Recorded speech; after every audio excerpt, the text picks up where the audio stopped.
Okay, welcome everyone. Tonight we are continuing our series on understanding the names of God. This is the third in the series. And what I was thinking is because tonight is one day before Purim, we've been learning about the name Yud-Kei Vav-Kei, the four-letter essential name of God. Next week, we're going to move on to all the other names of God, all the what are called the sacred names of God, and see how they correspond to the Sfirot and learn about them. So I thought, instead of taking the name Yud-Kei Vav-Kei and showing all kinds of different connections, I wanted to concentrate on Purim and Simcha and joy. That's one of the reasons I chose to play that song. Eze Asher Hasamech Bechelko. Who is the rich one? The one who is happy with his lot. And there's a Hasidic explanation, because the simple meaning is, who is the rich one? The one who is happy with his own lot. But there's an explanation. Who is really the rich one? Someone who could be happy with someone else's portion, meaning if someone else has something good happen to them, that they could really be joyous for them and not jealous or thinking, why him and not me? Eze Asher Hasamech Bechelko, with his portion. It's a very beautiful explanation. So what I want to do is very, very quickly, because this will be the last whole class about the name Yud-Kei Vav-Kei. So I want to do a quick review of the major points that we made that are really, really crucial to understand. I'm not going to spend a lot of time on it because I want to move on, but I think it's very, very important, a quick review. What we said is that the name Yud and Hey and Vav and Hey means to bring into existence, to bring into being. And that's why this name is so important, because all things come into existence through this name. By understanding this name, we understand the process of creation. And so therefore, the Yud is Tzimtzum, represents the primordial contraction. And we said in our own lives, any creative process is going to follow this idea of coming into being. And so for anything that we want to accomplish entails a tzimtzum, a focus of our attention, of our will, directed thought to make something happen. So the first part of the process of this name, which again brings everything into existence, is the Yud. The Yud is the smallest letter, represents contraction. The Hey, which is made up of 3 lines, represents expansion. From expansion, we go to the Vav, which is a straight line, and this is drawing down this energy into the lower worlds. And then the final Hey is also expansion. That's why this world is so full of multiplicity. So Tzimtzum, expansion, drawing down, and expansion. This is an explanation of the name Yud-Kei Vav-Kei. Then we learned that it's a little bit different of a model, but it's very, very connected, that there are 4 major innovative ideas from the Arizal. This teaching comes from Rav Ginsburg, and he corresponds them to the name of Hashem, the Yud and the Hey and the Vav and the Hey. The Yud again is Tzimtzum. Before the Arizal, even though it's alluded to in the Zohar, no one really understood the implications of Tzimtzum. The Ari created an entire cosmology based on the idea of the primordial Tzimtzum. And the second innovation from the Ari is what's called Shvirat HaKelim, that the hay expanded and it broke the vessels. So this is Shvirat HaKelim, this is the hay. The third innovative idea from the Arizal is the idea of Partsuf, which means persona, which means that the Svirot, which could not relate to each other in the world of Tohu, in the previous world, in our world, of the world of Tikkun, the rectification is the interconnection between the Svirot. And that's what the Ari called Partsufim, creating this dynamic interrelationship between the Svirot, and that's the Vav, because the Vav equals 6, and that represents Chesed, Gevura, Tiferet, Netzach, Hod, and Yesod. And then the final Hey is what the Ari called Birur, clarification. And that Chassidus picked up on all of this, but especially the idea of uplifting the fallen sparks from the breaking of the vessels, and how our task, our job in this world, in our own private lives, in the whole world, is this idea of clarifying the sparks of holiness and light that have fallen into the material world, and upraising them and healing them and redeeming them. Next is, very quickly, very, very important that these 4 letters, and now we'll add the tip of the Yud, it relates to the Svirot. And as we said, this name, Yud-K Vav-K, is, as it were, the soul of the Svirot, which is like the body. So the light that is shining through the Svirot is really coming from this name. So the tip of the Yud is Keter. The Yud is Chachma, is wisdom. The Hey is Bina, understanding. The Vav is the 6 Svirot that I just mentioned. And the lower Hey is Malchut. This paradigm is used throughout Kabbalah and Chassidut. But again, all of this is to understand a process of coming into being. So here, by relating the Sfirot to the name Yud-K Vav-K, we see also the Sfirot become the vessel through which everything comes into being. And then finally, as we introduced last week, the correspondence between these letters and the tip of the Yud with what are called the 5 Kabbalistic worlds. Again, this is just a review.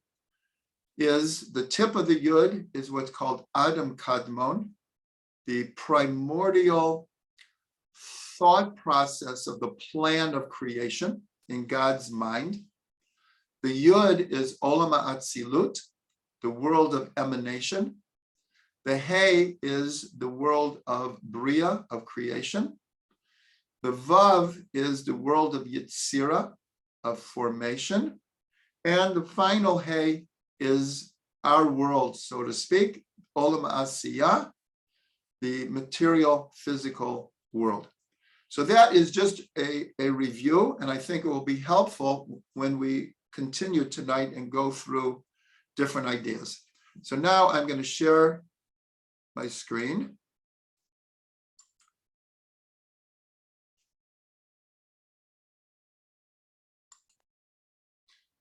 No, I'm going to do that again. Wait a second.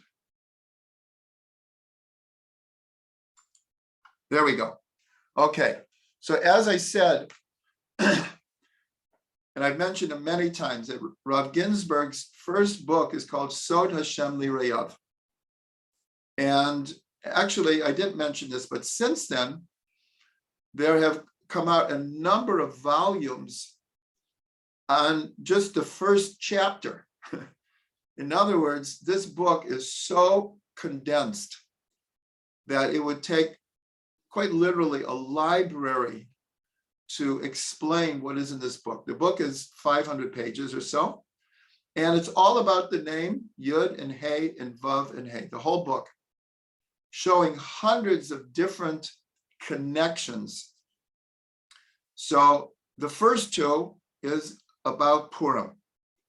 And again, the way Rav Ginsburg, and this is not his chiddush, not his innovative idea, because already in the Zohar is using the name Yud K Vav K as a model, as a paradigm, as we learn about the Sfirot, an organizational paradigm in which to understand virtually everything. So the first two on this page are from Sod Hashem Lirei Av, and I'll explain it. So the first Yud K Vav K that we see,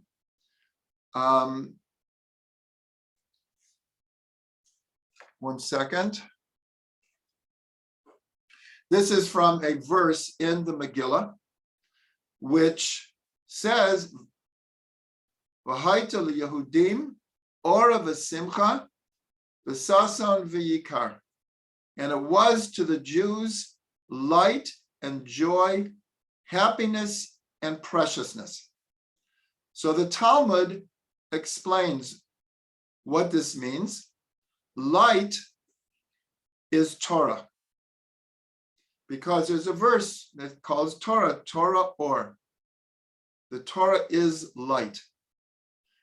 Simcha, joy. This is the joy of holidays, what's called Simchat Yom Tov. Now, why is the Yud Torah? Because Torah comes from Chachma, and we have also in the Zohar that says Torah comes from wisdom. The joy of the holidays, so this is the Hey. The Hey is always Bina.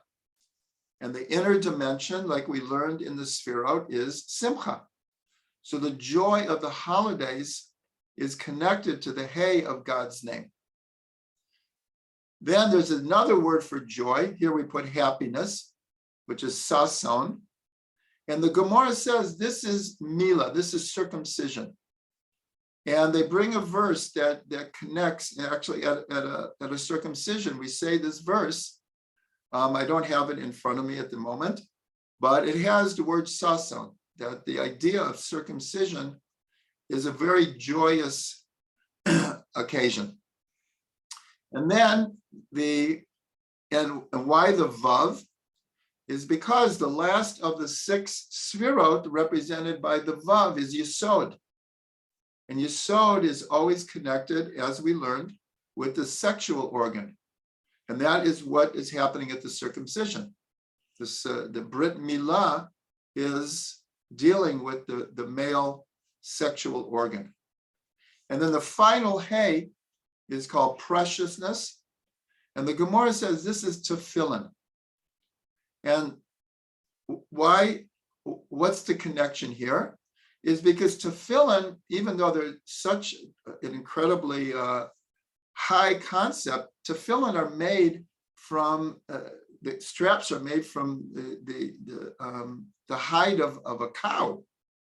In other words, here we have an example of Olam Asiyah using the very, very physical materials of this world in order to lift them up and make them into mitzvot.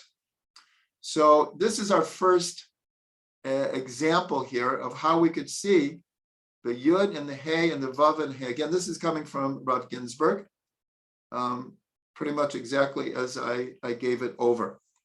Now, before we go on to the next one, I want to mention something that I'm sure everyone has heard, that this is the only book in the Tanakh that God's name is not mentioned. And this goes along with how we call the book of Esther is called Megillat Esther, which means to reveal that which is hidden. And God's name doesn't appear. And in the story, it does not appear as if God is present at all. But one of the reasons that they made the holiday is when it was all over and we were saved from the plot of Haman, all of a sudden people were able to see in retrospect, because the story of the Megillah actually takes 9 years. From the beginning of the story to the end of the story, 9 years go by. And only in retrospect, after the salvation, could people see, oh my gosh, it's true God was hidden, but he was every step along the way, in a sense, had God's providence. So a Torah from Rav Ginsburg is on a deep level. Why does the name not appear? He said because the whole story of Purim and the whole holiday, that it's coming from a place above God's name. It's coming from the tip of the Yud. And so therefore, the name doesn't appear because it's, as we're going to see, it's almost in a category of its own, the joy of Purim. That's one of the things we are going to be learning here. So despite the fact that the name does not appear, some of you who have been watching 70 Faces, so we touched on this, is that there are a number of places in the Megillah where in an acronym, you have the name Yud Kei Vav Kei. And that some Megillahs are actually, the Sofer will, in a sense, bold these 4 letters of an acronym that are Yud Kei Vav Kei to point them out. So even though the name does not appear explicitly, it does appear in, wait 1 second.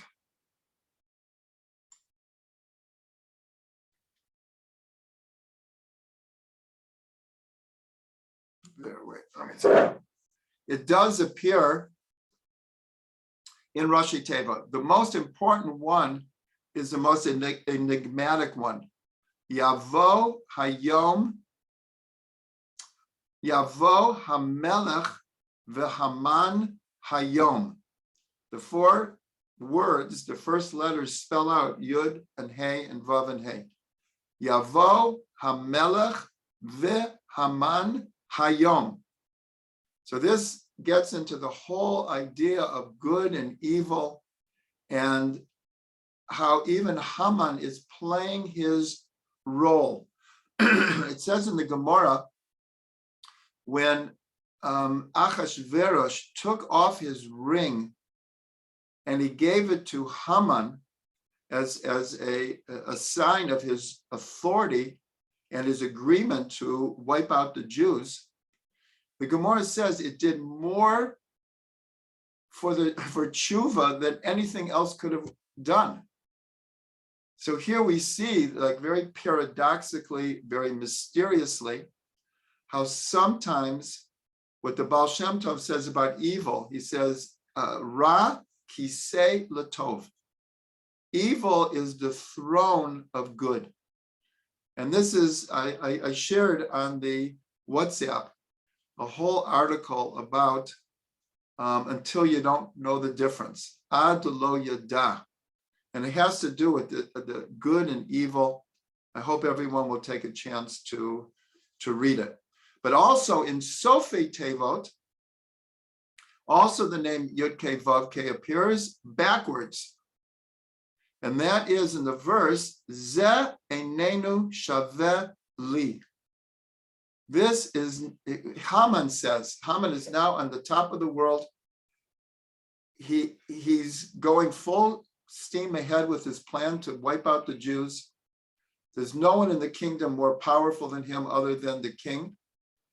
And he sees Mordechai won't bow down to him, and he says, none of this means anything to me if I can't get Mordechai to bow down to me. This shows one of the most blatant examples of unbridled ego that you could imagine. Can you imagine? nothing means anything to Haman if he can't get Mordechai to bow down to him. So this is God's name backwards. But it was this craziness on Haman's part that actually led to his downfall eventually. It led to his downfall. So now I want to point out another thing, is this is the first time in the Tanakh that the word Jew appears. Mordechai HaYehudi. Hayab Shushan, Ish Hayab B'Shushan Abira, Ushmo Mordechai. Mordechai HaYehudi. First time the word Jew is used. So I just want to point out that the name Jew comes from Yehuda, because Yehuda was the main tribe left after the 10 tribes were taken by the Assyrians. There was also Binyamin and there was Levim and Kohanim, but Yehuda was the main tribe that was left unscathed. And if you look at the name Yehuda, it's Yud K Vav K with a Dalet in it. It actually has God's name in it, in the order. Yehuda is Yud He Vav Dalet He. So this is very important. We're saying that God's name doesn't appear in the Megillah, but here it does appear in Mordechai HaYehudi.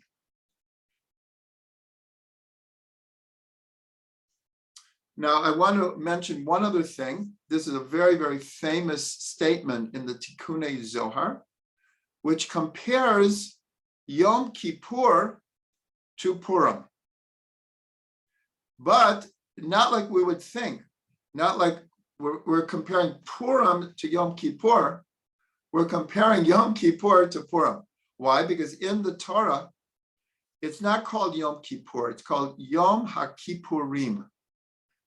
And so the Tikkunei Zohar, like we'll call it a play on words, says Yom Kippurim. Yom Kippur is a day like Purim, which is putting Purim in a certain way higher than Yom Kippur. So obviously this takes a lot of understanding, but very, very simply, first of all, I would say, where would we be without Yom Kippur? It's the holiest of holy, Shabbat, Shabbaton, the highest of the high. Yet that is not the example or the paradigm that we're supposed to live by 365 days of the year. It's so special because it's one day in the year where we don't eat, we don't drink, no marital relations, we don't bathe, we don't anoint, we don't wear leather shoes. So this is obviously it's such a opens up all the gates for us, but that's not how we're supposed to live the other 364 days of the year. Whereas Purim, this is one of the reasons the sages said after Mashiach comes, all the holidays in a sense will become nullified. Purim will last forever. Because Purim represents taking the physical and raising it up to the spiritual. That's what Purim represents. And that's why all the drinking and the eating and the partying, if it's done right, becomes an incredible vessel for spirituality. And that's even a greater paradigm for us to follow the whole year.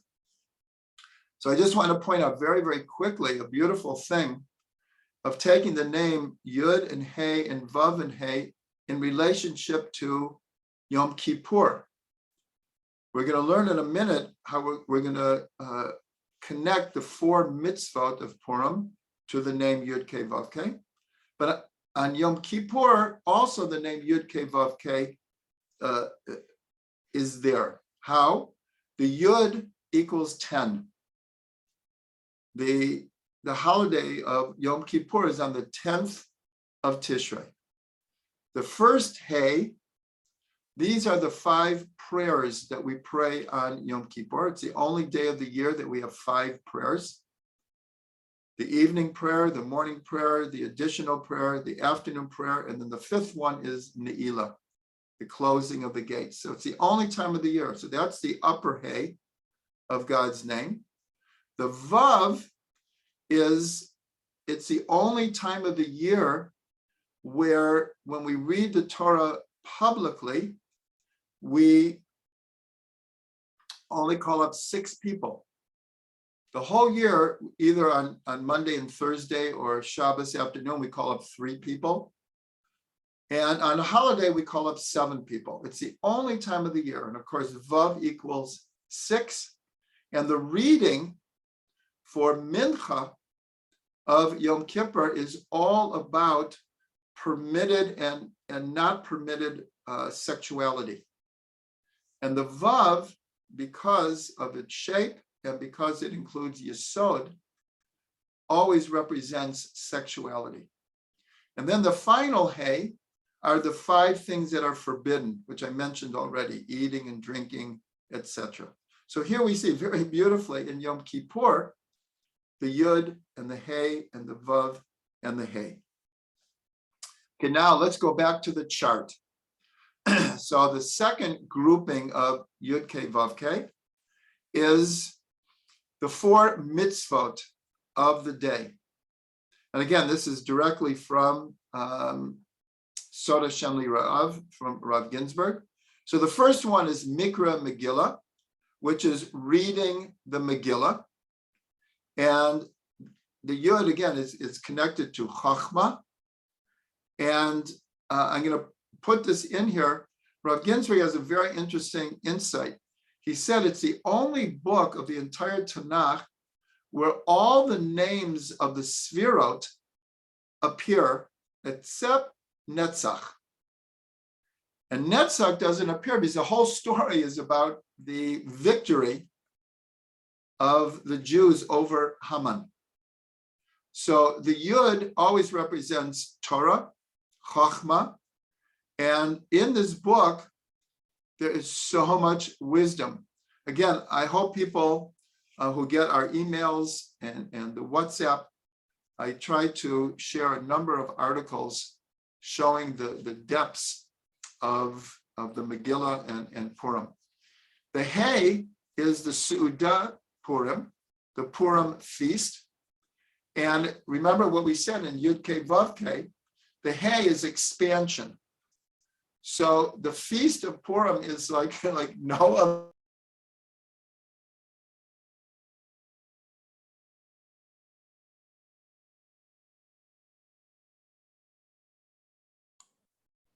Okay, there was just a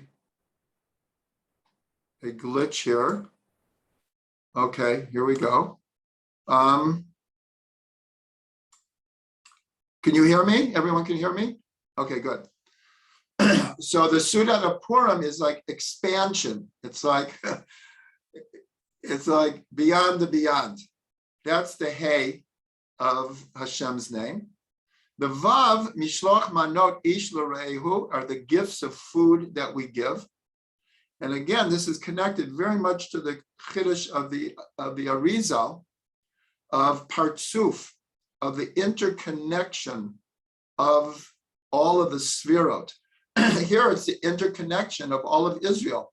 Everyone is giving gifts to each other. This shows the incredible unity of the interconnection, inter-inclusion represented by the Vav. And then the final Hey is Matanot Le'Avyonim, is the charity that we give to the poor. And in fact, Maimonides says that if you only have a certain amount of money, he said it's much more important to give it to the poor than have a lavish feast. If you have money for both, fine. But let's say you only have so much money, you have to have a feast. But he said, instead of going overboard on the feast, it's better to give it to the poor, because you bring so much joy to it. Someone has nothing, and they maybe don't even have money to make a feast of Purim, and then you give them money, and you cause so much joy. So now, the last Yud Kei Vav Kei here, since we're talking about charity, so this is a Torah from the Baal Shem Tov. It's a very, very famous Torah from the Baal Shem Tov. On the left, we see this is, he compared the act of charity to Yud Kei Vav Kei, the process. So the coin, it's just a little coin. It's like the Yud. The coin represents the Yud. The Hey is the hand that reaches out to receive the coin. The Vav is the outstretched arm of the giver. And the final Hey is the hand that's holding the coin that will give it to the poor person. So this is a Torah from the Baal Shem Tov. Again, using the Yud and the Hey, Vav Hey, to explain a process of giving and receiving. And then in the Tikkunei Zohar, they use the same Yud Kei Vav Kei, but for the wedding, where the Yud becomes the ring. Instead of a coin, the small coin, it becomes the ring. The woman stretches out her hand to receive the ring from the groom, but she puts out one finger. So this is the shape of the Vav. And then the groom, holding the ring in his 5 fingers, puts it on her outstretched finger. So this is from the Tikkunei Zohar. So here are just different examples, all using Yud Kei Vav Kei of explaining process of how things happen, how things come into being. So now, here we go to the second chart. So since we talked about joy, La Yehudim Haita Ora v'Simcha v'Sasan v'Ikar, and to the Jews there was light and joy.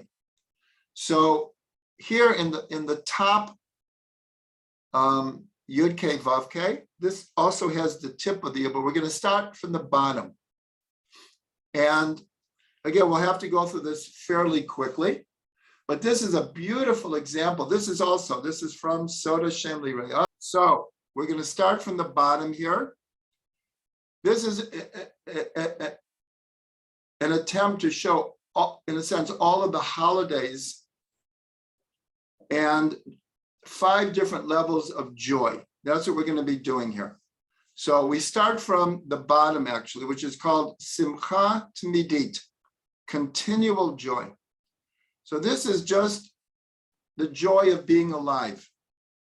This is not for any particular reason or for every reason, but it's not connected to a holiday and it's not connected to Shabbat. It's just the joy of being alive. So this is the bottom of the Yud Kei Vav Kei. Then we move up the ladder. We have Simchat Yom Tov. We have the joy of the holidays. And then the upper Hay, we have a mitzvah to be joyous in all of the holidays.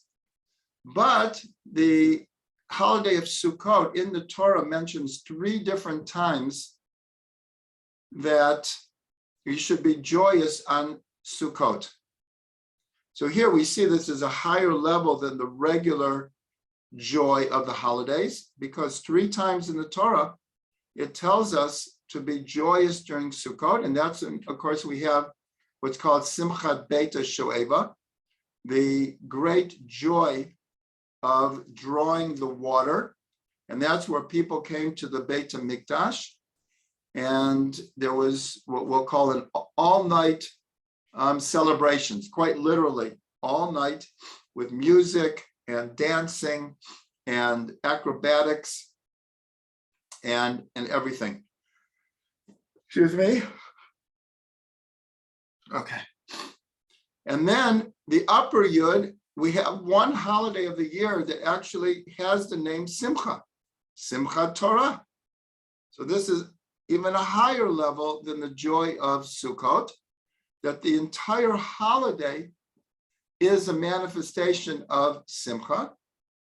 And all of this was to explain that the Kotso Shel Yud is the Simchat of Purim.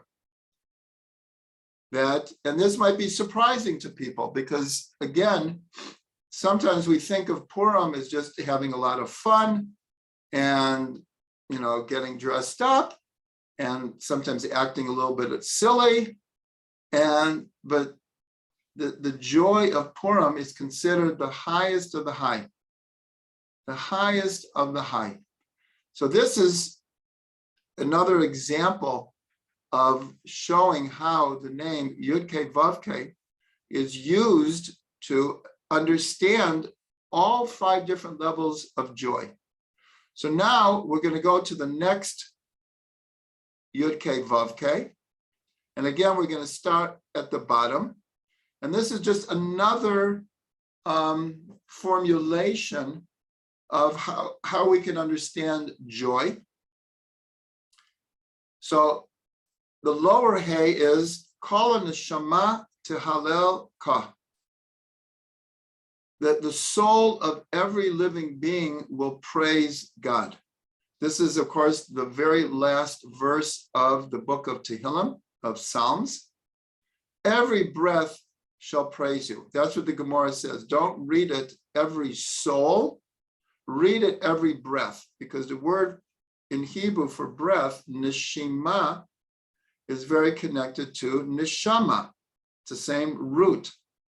And that, just as an aside, is showing the importance of breathing when it comes to meditation, is because the soul is very, very connected to breath. This is not just an Eastern concept. Of course, it is in the Eastern concept of meditation, but this is very important to understand that it's very rooted in Jewish tradition as well. This statement is from the time of the Talmud. I'll call neshima v'neshima. Every breath shall praise you. Okay, then we go to the Vav. Ilmanei HaKadosh Baruch Hu ozro ein yicholo. If God did not help a person overcome the Yetzer Hara, the evil inclination, a person would not be able to. So again, why is this connected to the Vav? Because the Vav are the svirot of the emotions, of the heart. Chesed, Gevura, Tiferet, Netzach, Hod, and Yesod. So this is where we all know from our own roller coaster emotional states that this is where the Yetzer Hara finds its opening. So the expression in the Talmud is, if God would not give us strength, we could not overcome the Yetzer Hara. So that is the Vav. The upper Hey is Hu hanoten lecha koach lasot chayil. He gives you strength to accomplish things, to do great things. And this is, again, we're moving up the ladder here, because a lot of the time we think of processes coming from above to below, but many processes go from below to above. So that's how we're explaining these different paradigms here. And then the upper Yud, this is what's called Etzem Hiyot Yehudi. And I'll just expand it for all of our viewers. This is called the inner godly spark. This is the little Yud. This is what's called the Pintala Yid. This is called being in the image of God, the divine spark, like a Yud, within each person. So here again, we've taken the idea of joy, and we've seen how it has many different applications, many different manifestations. Now we're going to do one more, and with that we'll conclude. Again, starting from below to above. So the lower hay is called shiflut be'etzem, pnimiut hamalchut shel kedusha. As we said, the lower hay is always associated with the sphere of malchut. And malchut is connected to shiflut. The inner dimension, we've learned this in the sphere, is existential lowliness. So this is the hay. There's a joy in understanding our true relationship with the creator of the world, where we understand that we're human beings and God is God. And it's not something we put ourselves down for, but we understand the existential gap between God and his creation and the human soul. Even though we have a spark of godliness in us, this is profound humbleness. And there's a joy in that. There's a joy in understanding who we are in relationship to God and accepting that and being joyous with it. Eza asher hasameach bechalko. Who is the rich person? The one who is happy with his lot. The vav is simcha shel hakarat tova b'hodaya. And in parentheses, it says, bina simcha ad hod itpashta. So it says in the Zohar that bina extends all the ways to hod. Remember, the inner dimension of bina is simcha. And so here the vav, though, is it stretches through the emotions. In fact, we always say that bina is the mother image, and the lower sphirot are her children. So this simcha is called the joy of appreciating what we have in life. It's very connected to the lower hay, that we, in great humbleness, we are joyous in what we have. Again, Eza Asher Asameach Bechalka. The upper hay, this is called Simcha Shalhit Bonanut. Because the word for meditation, the joy of meditation, is Hit Bonanut, comes from the word Bina. So this is connected to the upper hay. And this, especially in Chabad, that there is a tremendous joy that comes from meditation, introspection, profound thought. And it could be meditation through prayer, it could be meditation through music, meditation through nature. But there's a great joy when we go deep, deep within and are able to connect our soul to our divine source. And then the upper yud is called Simcha Shel Mitzvah, the joy of a mitzvah. And this can be explained once the Arizal was asked, on what merit did you have the ability to receive the kinds of teachings that you did from the upper worlds? In other words, what did you do to deserve this? how did you make yourself a proper vessel to receive teachings that no one had received up to them? The Arizal was just revealed in a short 2.5 years. Many people don't realize this. He was in Sfat for approximately 2.5 years. That was it. And then he passed away at a very young age. And his answer was Simcha Shel Mitzvah. He answered, because I have great joy when doing mitzvot. So this is, in a sense, is even above meditation, is the idea of the joy that comes with doing a mitzvah. Sometimes a mitzvah is prayer, is meditation. And other times it's very physical. But this is, again, the unity of physical and spiritual that Purim really represents. Simcha Shel Mitzvah. So tonight we covered a lot of ground, and we tried to connect this name, the essential name of God, to the holiday of Purim and the Simcha of Purim, because that is in a sense, that's the main emotion. We know that every month has what's called a chush. This is from Sefer Yetzirah. Every month has a sense. And the sense of the month of Adar is chok, is laughter, is joy. This is the headquarters of joy, in a sense. And as we saw, there are many types of joy.